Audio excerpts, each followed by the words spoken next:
Start. मुझे आशा है कि इस सोसाइटी को दिए जा रहे अपने संबोधन में भारत की प्राचीन इमारतों से संबंधित सरकार के कर्तव्यों पर अपने विचार रखना कथित रूप से अनुचित नहीं होगा। विराम।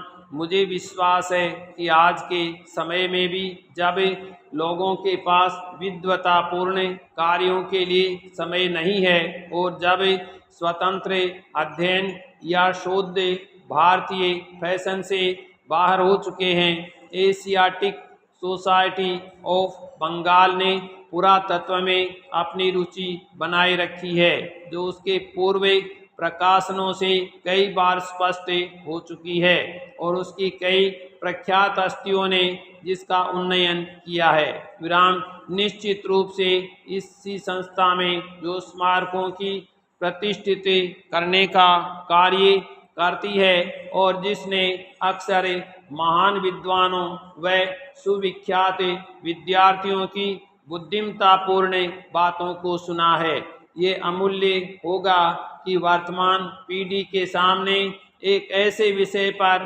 प्रकाश डाला जाए जिसने आपके आगामी विद्वानों की गहराई से ध्यान आकर्षित किया था और जो आज के तेज रफ्तार युग में भी प्रत्येक विचारवान व्यक्ति को अपील करेगा। विराम। पैराग्राफ।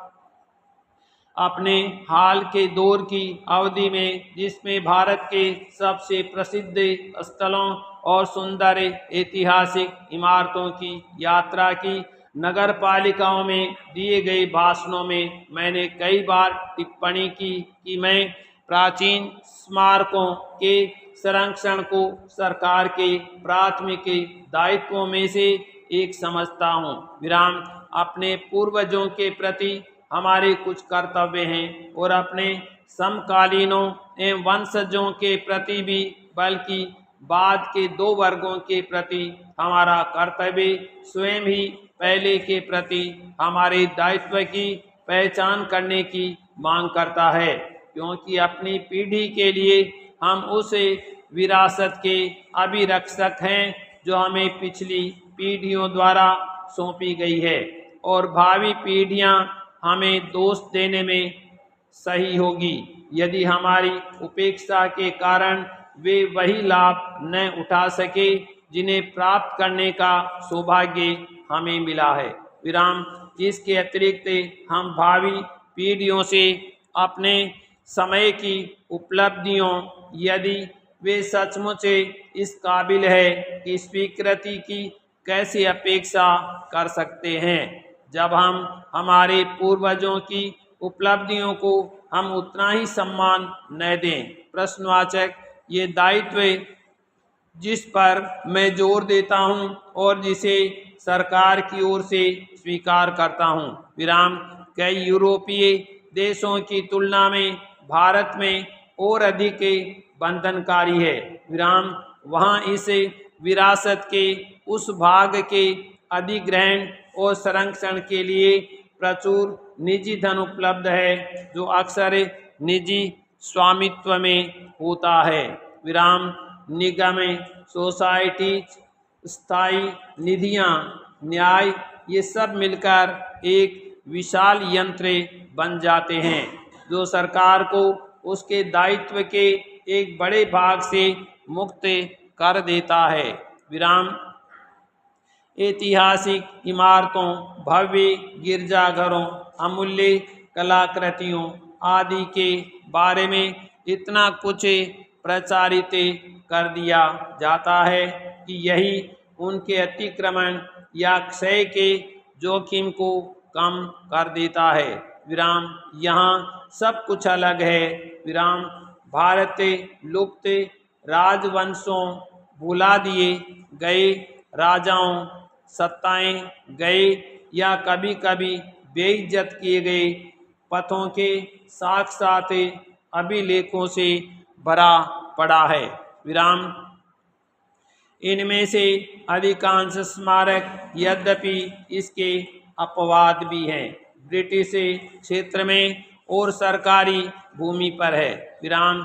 इनमें से कई सुदूर स्थानों पर हैं और एक उसने कटिबंधीय जलवायु, भरपूर हरियाली और अक्सर एक स्थानीय अज्ञानी आबादी जो इन प्राचीन भवनों को केवल इसे सुविधाजनक रूप में देखती है कि वहाँ पर सस्ते में आधुनिक ढांचे खड़े किए जा सकते हैं। इन सब बातों से संयुक्त रूप से होने वाली क्षति के पात्र हैं। विराम। ये सारी परिस्थितियाँ भारत में सरकार पर विशेष जिम्मेदारियाँ डालती है। विराम। पैराग्राफ। यदि कोई ऐसा व्यक्ति है जो मुझसे कहता है कि एक गैर ईसाई कलाकृति या एक भिन्न धर्म के पुण्य स्थलों को सुरक्षित रखने की जिम्मेदारी एक ईसाई सरकार की नहीं है, तो मैं ऐसे आदमी से बहस करके अपना समय बर्बाद नहीं कर सकता। विराम। कला और सौंदर्य तथा वह आदर भाव जो उन सभी चीज़ों के प्रति उत्पन्न होता है जिन्होंने मानवीय प्रतिमा को तराशा है या मानवता में विश्वास पैदा किया है, धार्मिक संप्रदायों से स्वतंत्र है और जहाँ तक वे धर्म के क्षेत्र को छूते हैं वे एक सामान्य मानव धर्म के दायरे में आ जाते हैं। विराम। इस दृष्टि से देखने पर ब्राह्मणों के शिला मंदिर का वही स्थान है जो बौद्ध विहार का है तथा मुस्लिम मस्जिद का वही स्थान है जो ईसाई कैथेड्रल का है। विराम। कोई कलात्मक भेदभाव करता हो। विराम। जो कुछ भी सुंदर है, ऐतिहासिक है, जो कुछ भूतकाल के चेहरे पर से मुखौटा हटा देता है और उसकी पहेलियों को समझने एवं उससे रूबरू होने में हमारी मदद करता है। ये सब आक्रामक धार्मिक सिद्धांत ऐसी कसौटियाँ हैं जिन पर हमें भरोसा करना चाहिए। विराम। पुरातन इतिहास का एक बड़ा भाग महान खोजों के इस युग में अब भी केवल अनुमानों पर आधारित है। विराम। केवल विद्वानों के प्रयासों और शोध परिणामों से धीरे धीरे उसकी परतें खुल रही है, परंतु इनके सूत्र हमारे सामने सब जगह बिखरे पड़े हैं। भूमिगत शहरों में, अबूझे शिलालेखों में, सामान्य सिक्कों में, जर्जर स्तंभों में और तराशे हुए पत्थरों में। विराम।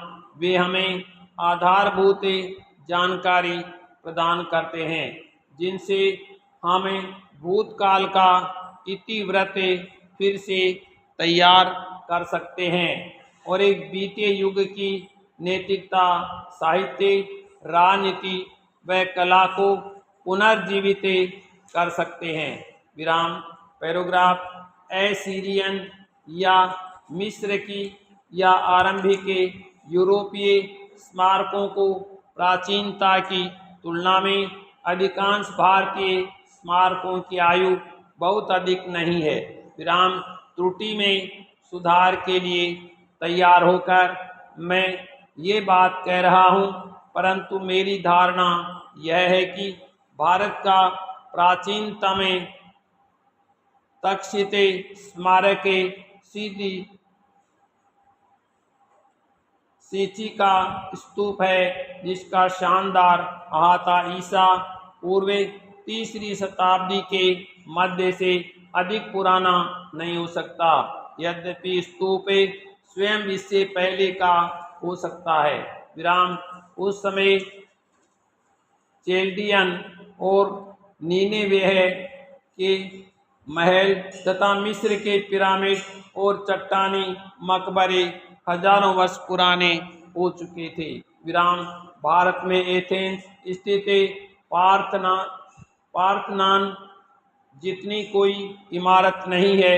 अधिकांश रोम के कोलिसियम की तुलना में काफ़ी कम आयु की है। विराम। इंग्लैंड और पश्चिमी यूरोप के सभी नॉर्मन और अधिकांश गोथिक के कैथेड्रल पहले ही खड़े किए जा चुके थे जब यूरोप में मुस्लिम वास्तुशिल्प का महान युग आरंभ हुआ। विराम। दिल्ली स्थित कुतुब मीनार, जो इस देश की सर्वोत्कृष्ट मुस्लिम संरचना है। लंदन के वेस्टमिंस्टर हॉल, जिसे हम एक प्राचीन स्मारक नहीं मानते, से 1 शताब्दी के भीतर तैयार हुई थी। विराम।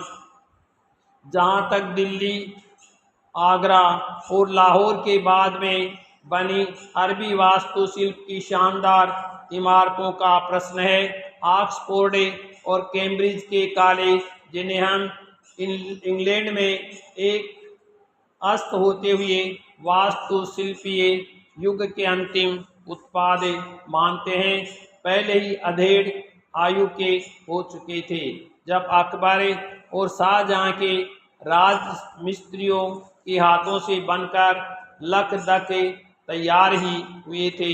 विराम।